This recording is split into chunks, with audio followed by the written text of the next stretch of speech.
welcome. You are here for Ashley's Heart Song. This is the place where we get out of the stress and back into our body, our life, and our businesses.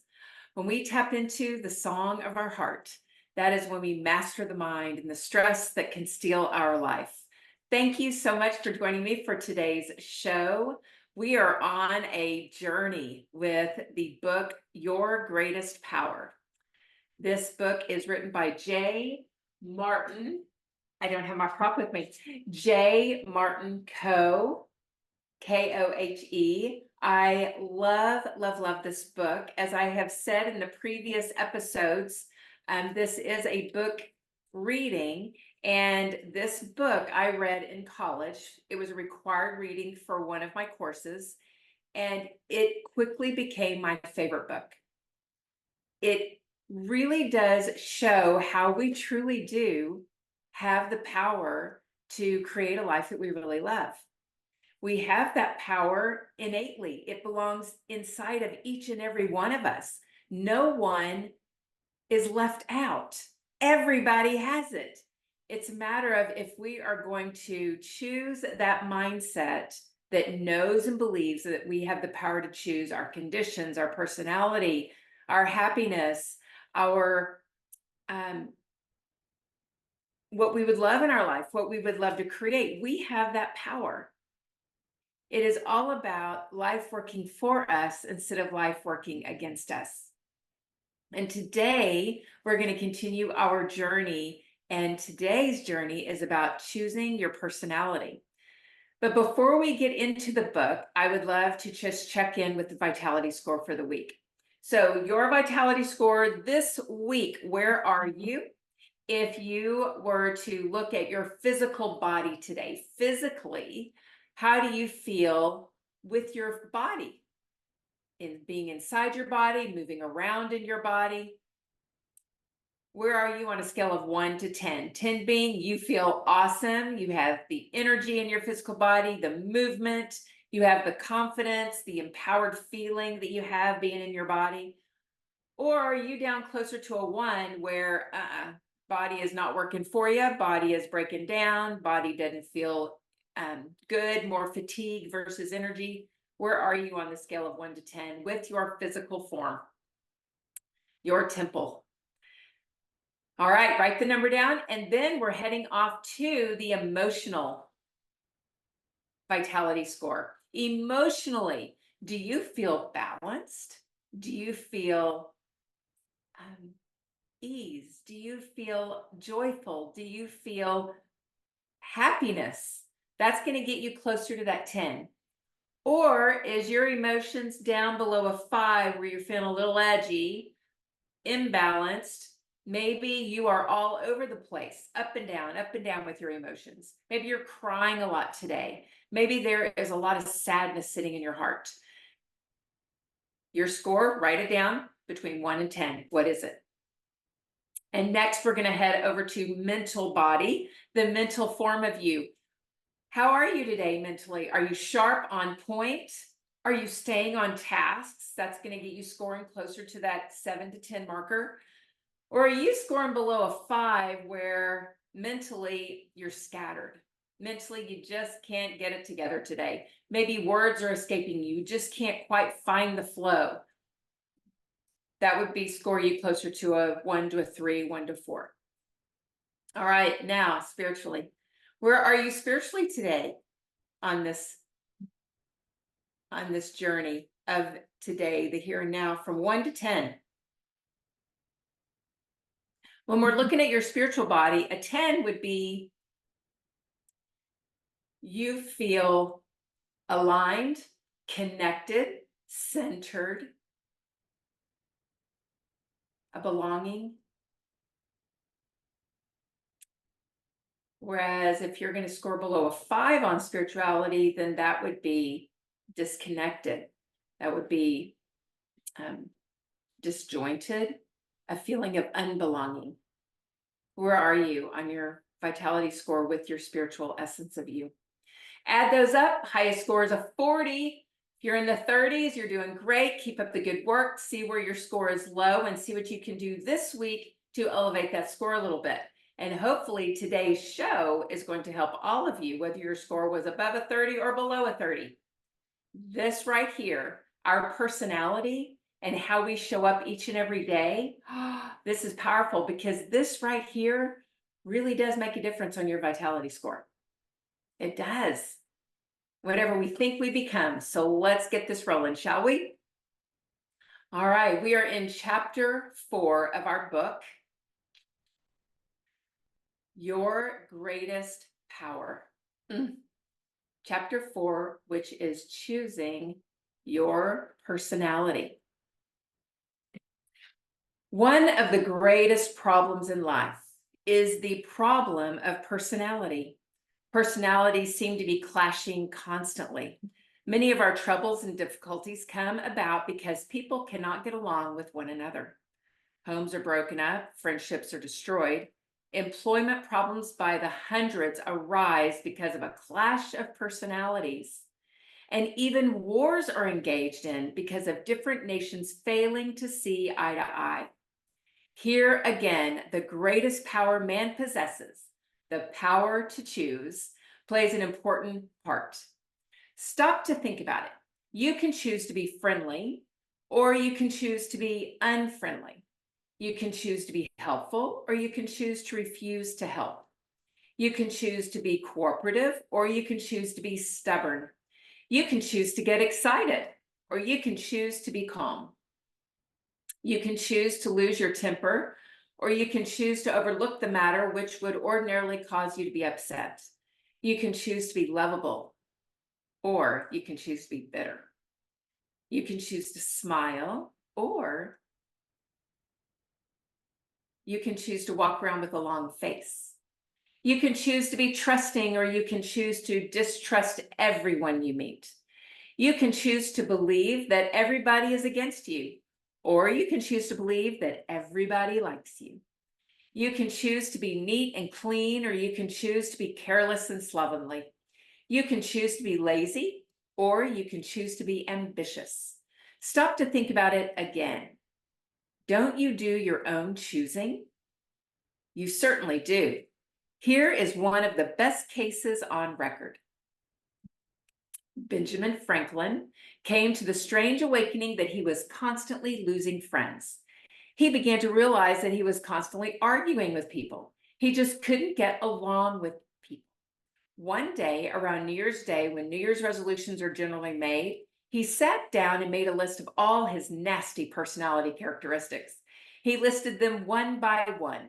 He arranged them, putting them the most harmful trait at the top of the list down to the least harmful. Then he decided he would eliminate these nasty personality characteristics one by one. Each time that he found that he had successfully eliminated one, he would cross it off the list until he had cleaned up the entire list. He developed one of the finest personalities in America. Everybody looked up to him and admired him. When the colonies needed help from France, they sent Franklin. The French liked Franklin so well that they gave him what he asked for. Today, in almost all your books on personality building, the name of Benjamin Franklin is cited as the most outstanding case of personality development. Suppose, on the other hand, Franklin had chosen to go through life without doing anything about his personality. Suppose Franklin had done what most millions of people are doing today, using their personalities just as it was given to them by nature and their parents. Suppose that Franklin continued his argument of ways. He never would have succeeded in getting the French to help the colonies, and the entire history of the United States would have been changed.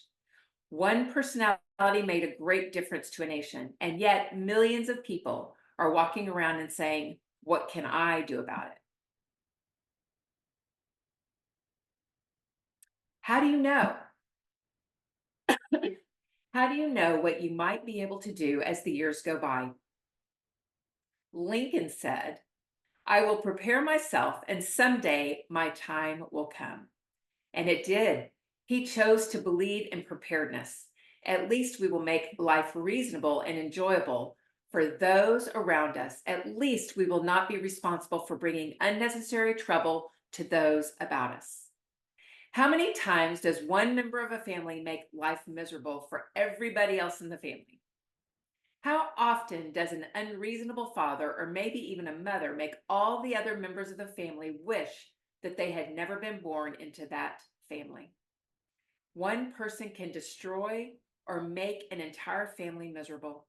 Yet, this same person, by using the greatest power given to man, the power to choose, could have made a beautiful life for those around him, and especially the members of his own immediate family.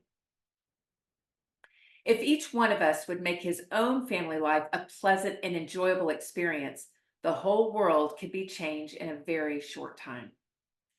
One problem that faces many people as they go through life is the loss of a beloved one.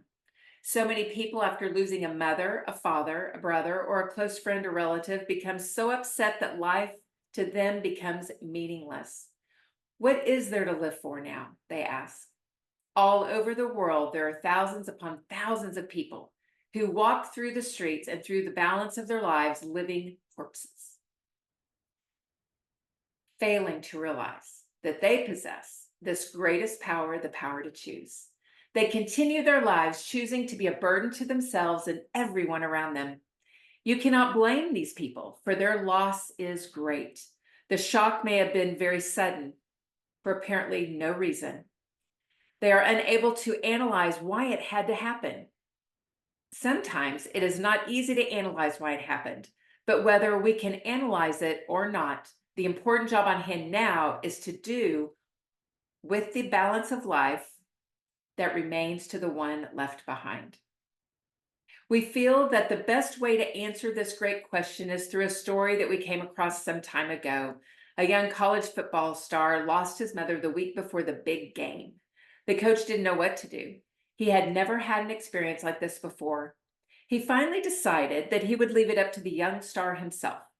If the boy decided to play, that would be fine with the coach. However, if the young man decided that the shock was too great and that he would decide not to play, then the coach would abide by his decision.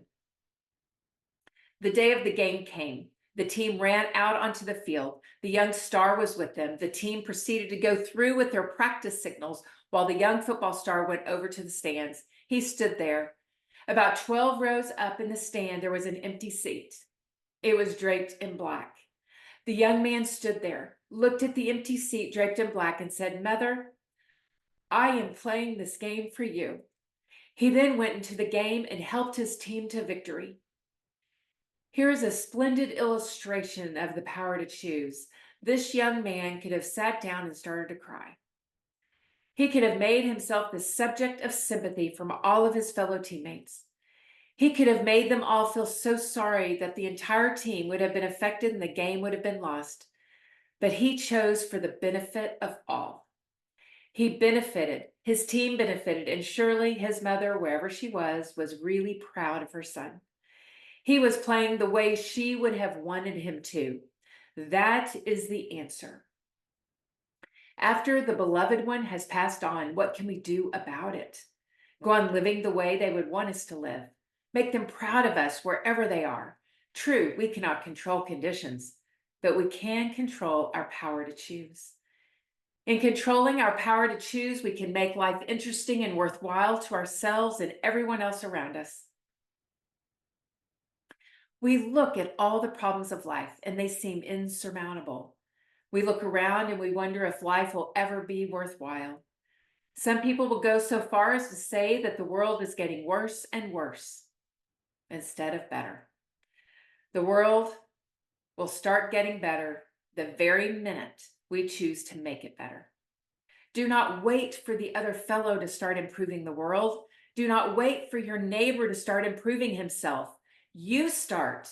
If each one of us will start to choose to improve himself, we can change our own little worlds, the little world that each and every one of us live in. That's the most important one for us. That's the one we can do something about. Each one of us may have 5 or 105 people that we can come into contact with. If we have a pleasant and helpful influence on these 5 or 105, our influence on them will be for the better. They in turn will influence others in a similar manner. It won't take as long as you might think to change this world to be a better place to live in. Some time ago, we saw an article in the paper about a certain street that was to be made into a boulevard by the governmental authorities. The plans were all made, and everybody sat back and waited for the powers that be to start to make the necessary improvements. It was going to be $1 million boulevard, but something happened. The government officials found it impossible to go ahead with the plans, and the idea was tabled. One man who lived on the boulevard chose to do something about it. He decided that if the government officials were not going to beautify the boulevard, the least he could do was to beautify his own front yard. This he did. It was one of the most attractive places on the boulevard. His neighbor saw what he did, and the neighbor began to beautify his place.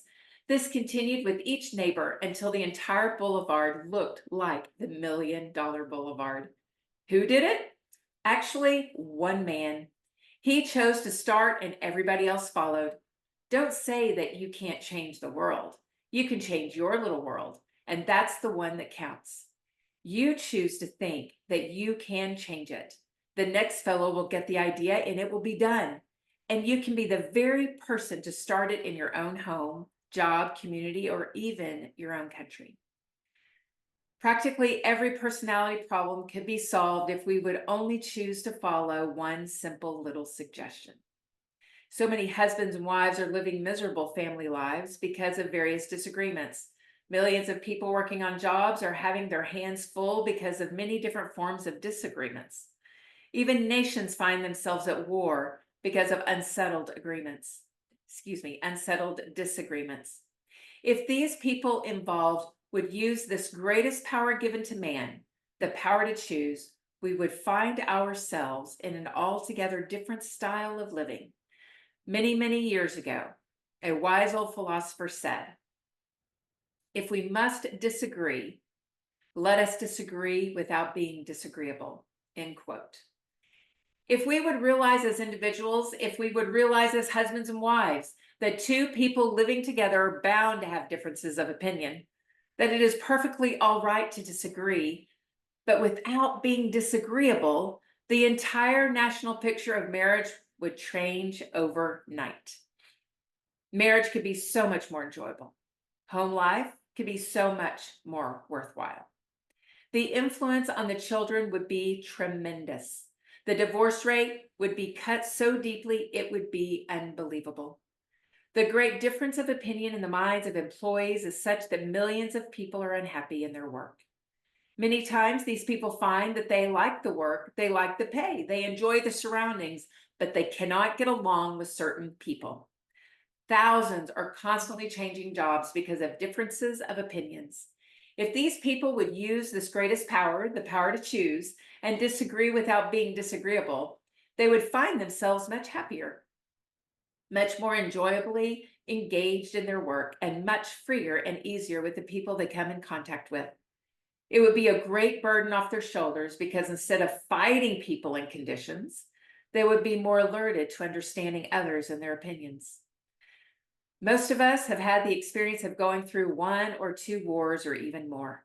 We have observed that it is one thing to win a war and another thing to win the peace. It is most interesting when you think about it, that the very nation you defeat in war, you must, after the war, feed and clothe, help the conquered nation to its feet again, give her financial aid so that her economy will be self-sustaining. To what end? One never knows. To start another conflict? To create the very thing you sought to destroy? Will the nations of the world someday use this greatest power, the power to choose, and save themselves from these great catastrophes? Will the nations of the world someday choose to disagree without being disagreeable? Let us hope they will.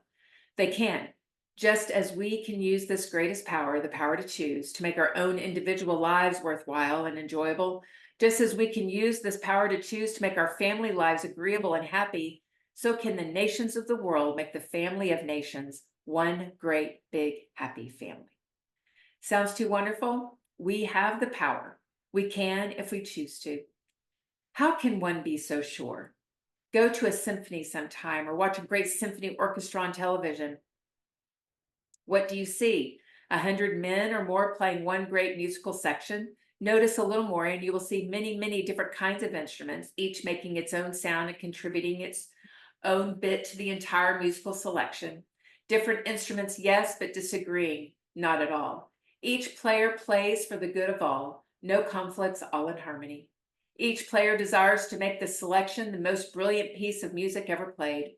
Each man gains pleasure in making this great production possible. Each man's pride swells as he notices the great musical selection draw to its close.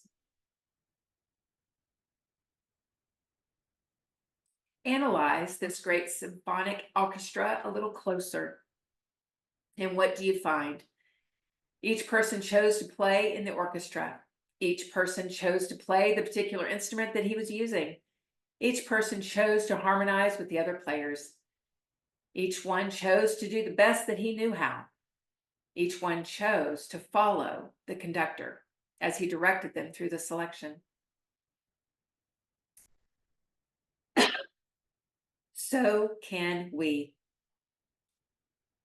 We have been given this power. We have been given this greatest power, the power to choose by the great conductor. The great conductor loves us. The great conductor wants us to get along.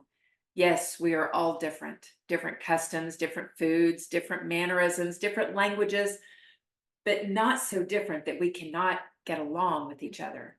If we will disagree without being disagreeable, the great conductor has often been referred to as our Father. Being our Father, he has made it possible to live together as one great peaceful family. He has made it possible by giving us the power to choose. Will we use it sensibly or will we use it foolishly? We have the power, this greatest power, the power to choose.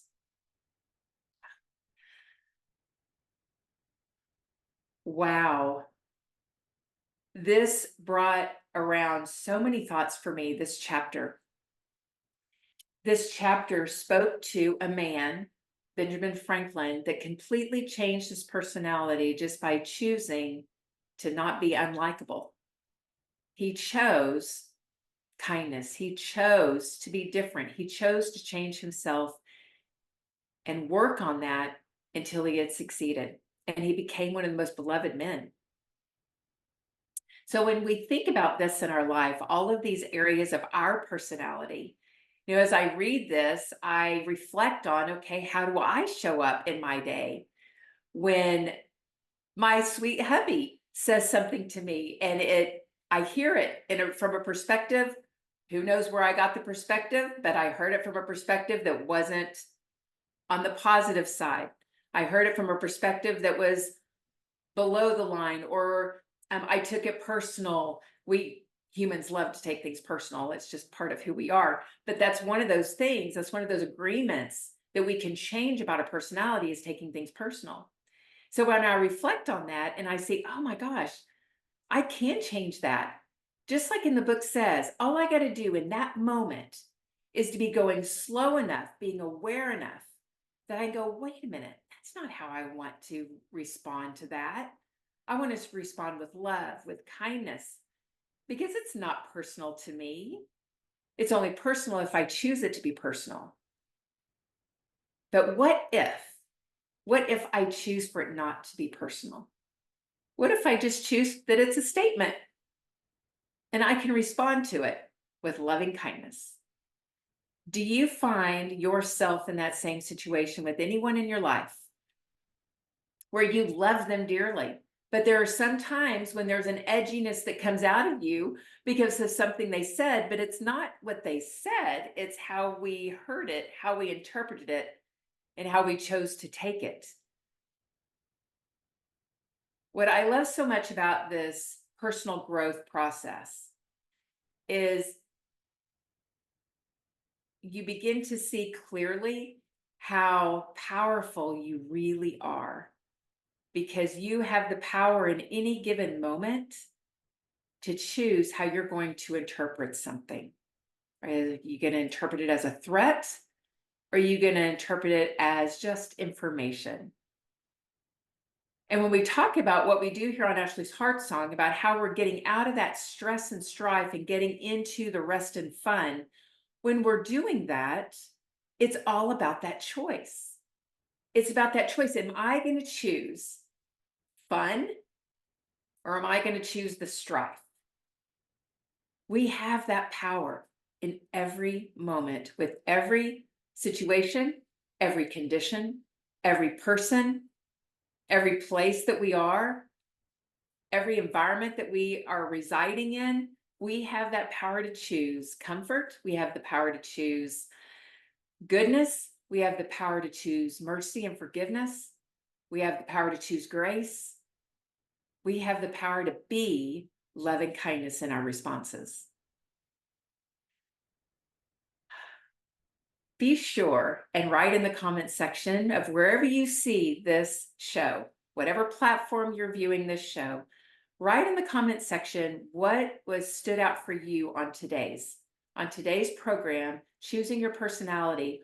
What stood out for you in your everyday life, and how you see how you show up in your life with your own unique personality? Where are areas that you need to make that list like Benjamin Franklin did? The top 10 list of personality traits within yourself that you're going to change or eliminate. What is that list for you? List one or two. That would be fun to know, and we can be in conversation together. Thank you so much for joining me for today's episode of Ashley's Heart Song. Join me next week as we continue to armor up our lives and have our next segment of The Power to Choose. I'll see you then.